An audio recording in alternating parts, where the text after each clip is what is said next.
नमो भगवते वासुदेवाय। तर आपण श्रीमद भागवत महापुराण पाहत आहोत आणि त्यातील हा आपला 8वा स्कंद, 8व्या स्कंदातील अध्याय 8व्या स्कंदातील अध्याय 14व्या अध्यायामध्ये आपण मनु इत्यादींच्या वेगवेगळ्या कार्यांचे निरूपण पाहणार आहोत। राजाने म्हटले, भगवान हे मनु इत्यादी आपल्या मन्वंतरामध्ये कोणाकडून नियुक्त होऊन कोणकोणती कामे करतात ते मला सांगा। श्री सुक म्हणाले, परीक्षिता, मनुपुत्र, सप्तर्षी, इंद्र आणि देव हे सर्व भगवंताच्या आज्ञेत आहेत। राजन, भगवंताच्या ज्या यज्ञपुरुष इत्यादी अवतारांचे मी वर्णन केले त्यांच्याच प्रेरणेने मनु इत्यादी विश्वाचे व्यवहार चालवतात।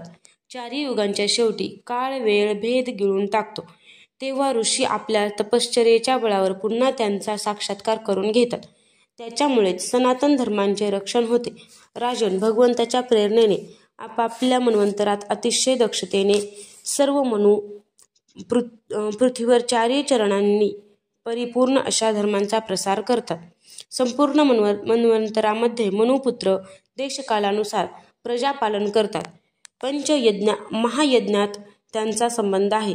त्यांच्याबरोबर देव त्या मन्वंतरामध्ये यज्ञ भागाचा स्वीकार करतात।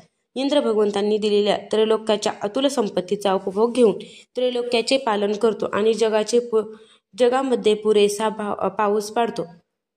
भगवंत योगायोगामध्ये सिद्धांचे रूप घेऊन ज्ञानाचा, ऋषींचे रूप घेऊन कर्माचा आणि योगेश्वरांच्या रूपाने योगाचा उपदेश करतात।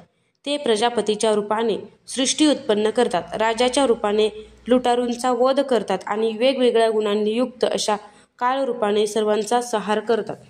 नामरूपाच्या मायेने प्राण्यांची बुद्धी मूढ झाल्यामुळे ते अनेक शास्त्रांच्या द्वारा भगवंताचा महिमा गातात, परंतु त्यांचे खरे स्वरूप जाणत नाहीत।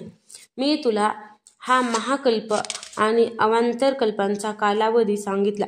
इतिहास जाणणाऱ्या विद्वानांनी प्रत्येक अवांतर कल्पामध्ये 14 मन्वंतरे सांगितली आहेत। अध्याय 14वा